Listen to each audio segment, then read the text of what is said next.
All right, out here on a new beaver pond, never been to before. I just spotted it from the road. Had a lot of viewers ask how I locate banked in entrances in the wintertime. So my son and I are going to go down with we got a couple snare poles and a couple 330 conibears, and we're going to go see if we can locate a banked in.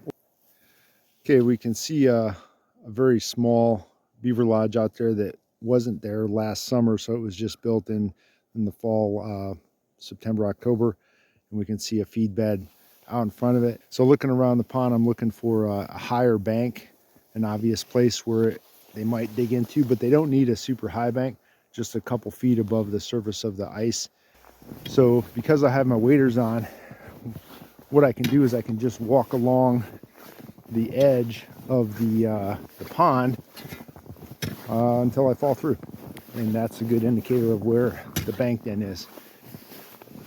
All right, so I don't see a banked in yet, so I think we might just go up here, check the ice thickness around the house itself, and then just set our 2 snare poles, and after that we'll continue walking around the perimeter. It's just a real small pond, as you can see, to see if we can locate a banked in. All right, came over to check out this beaver house. It's a very small house. There was an active vent hole up on top. Like I said, we just had 4 inches of snow last night, and there was a hole there, so we know that there's at least 1 beaver in here. And I think that there's probably only 1 or 2 at the most in here.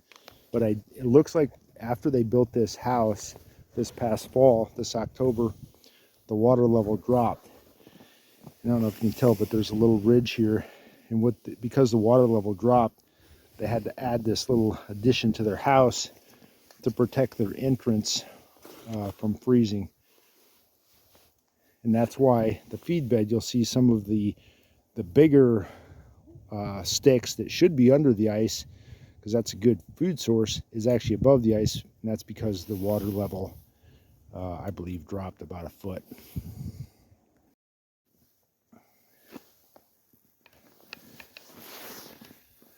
All right, so just telling my son that even though there's a beaver house, there's always going to be a banked in on the pond or lake or river or whatever.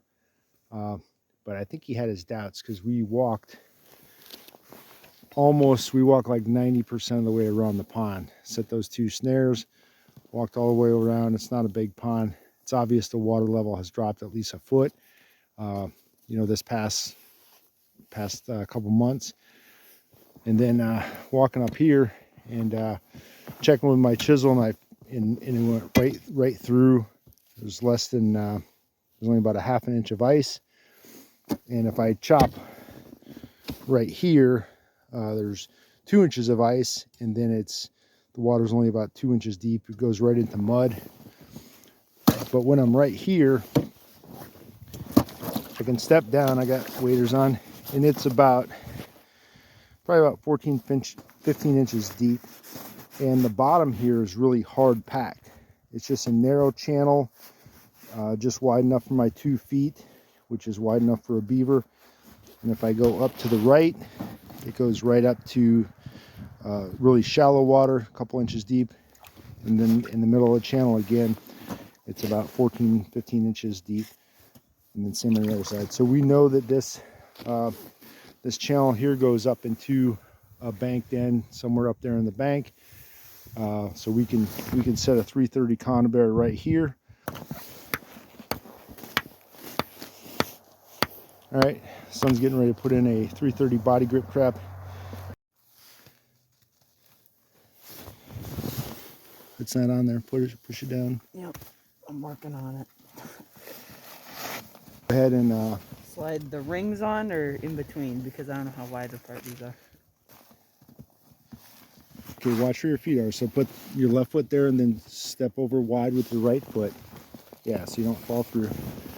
Okay, now you got to take those safeties off. Okay, and at all times, just keep your hands out of the danger area. Yeah. All right, that's it. So with that right one, you're going to put the ring right on the stake. Yep. Okay. So we want to get that trap so it's set all the way down on the bottom. Like that? Or still more? It needs to be all the way on the bottom. That can't be sticking up out of the water, or it will freeze and not work. So what do we do with the wire? The wire, we're gonna grab another stick from over there. We're gonna wrap it around and just lay it on top, so it can't, in case something gets caught before it freezes, we won't be able to pull it away because those stakes aren't in very good. Yeah. So we'll do that, but also since it's only about 1 inch under the water, we're gonna lay a couple sticks across there, and then we're gonna pile some snow on top to insulate it so it doesn't freeze our trap solid. Okay?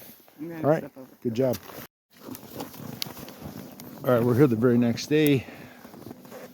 I was checking his one banked end set, 330 conibear, covered up with some little bit of snow to insulate it because it got down below 0 last night. Well, a little bit bigger, chop that out a little bit, chop out a little bit of circle, and then you can, with your waterproof gloves, you can, but you don't want to set off the trap if it's not sprung.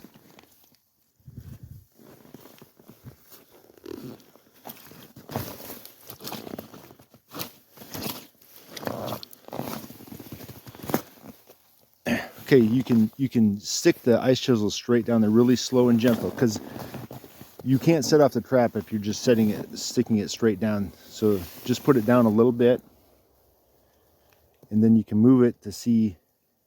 You should hit that trap. If it's, you'll hear it hit the metal right there. Yeah. Because that trap was only an inch under the ice. Where's the wire? Okay, grab that wire. Look over to your left. Remember we tied the wire on that stake? Yeah. All right, pull that up. Let's just pull the whole trap up, because remember it was so low that we're gonna reset it anyways, so we can get it a little bit lower in there. Under more ice.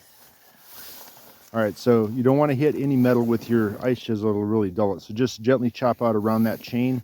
Yep. Ooh, the trap is sprung. See that? See how the springs are apart? Yeah. So we know that it's sprung, but it doesn't look like there's anything in it. So we just pull the trap up. Ah, you got a muskrat. All right, well that's good. You got something. Yeah.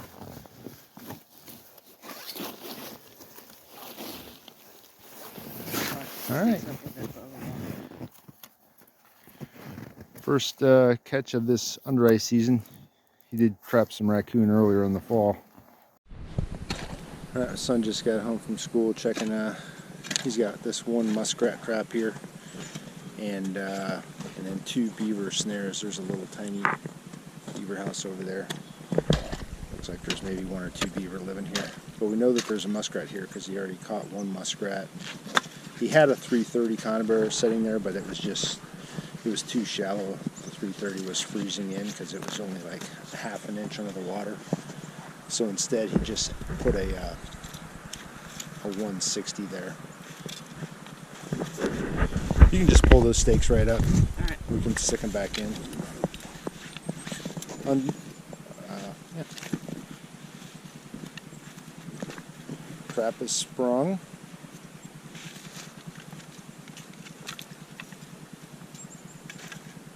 You can leave that one. Should be able to slide it off the top. And I see some fur. What do we got?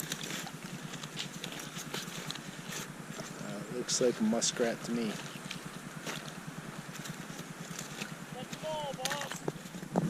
We got a muskrat!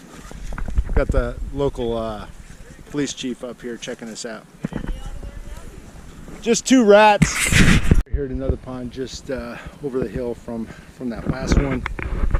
And like the other one, this one has been trapped. Oh, there's a beaver house over there, and there's 2 vertical poles that were left there by a trapper who was just here probably a month ago. It's January now, so he was here either November or December. But there was still a vent hole on the top, so I knew that there was, he missed at least 1. And on my first check, which was 4 days ago, I got a nice big, probably 65-pound beaver right there by the lodge. So they're coming out today for the second check, and I've got three 330 conibears and 2 snare poles, and then my son set 3 baited 160s with carrots from muskrat.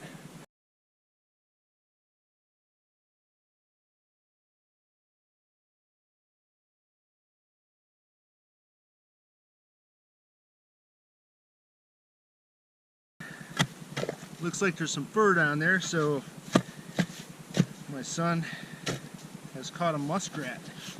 This is his first time trying these baited sets with the baby carrots. I think he was skeptical that it would work. But I'm like, it'll work, man. Trust me.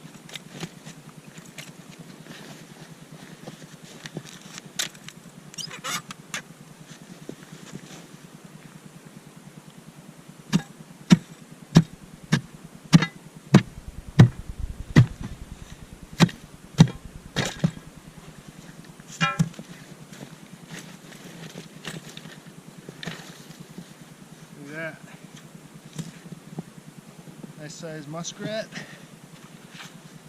Caught on a baited 160. Beaver house right there. Haven't. That's where I caught the big 60+ pounder 4 days ago. And have another bank den here again. Walking along near this higher bank here. Real thin ice, and there's a channel there. And I just chopped a hole, and I see the crack is sprung.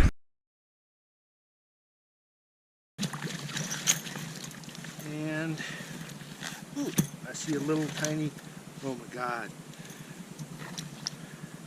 This might be the smallest beaver I've ever caught in my life. Alright, I'm trying a little different configuration for hooking up my aspen. I just cut a piece the same width as the jaws, and then I just notched the end there so it fit in there nice and snug, and then just put a little tiny piece of green wire in there to keep it from floating up. Put my trigger all the way over to the right side and had to bend them up a little bit to make sure that they clear and they don't hit that aspen stick. And then I just got it suspended here. The water right here is 3 feet deep, so this is going to be just maybe a couple inches off the bottom. And I've heard other guys talk about this. I've never done it exactly like this, but we'll give it a shot.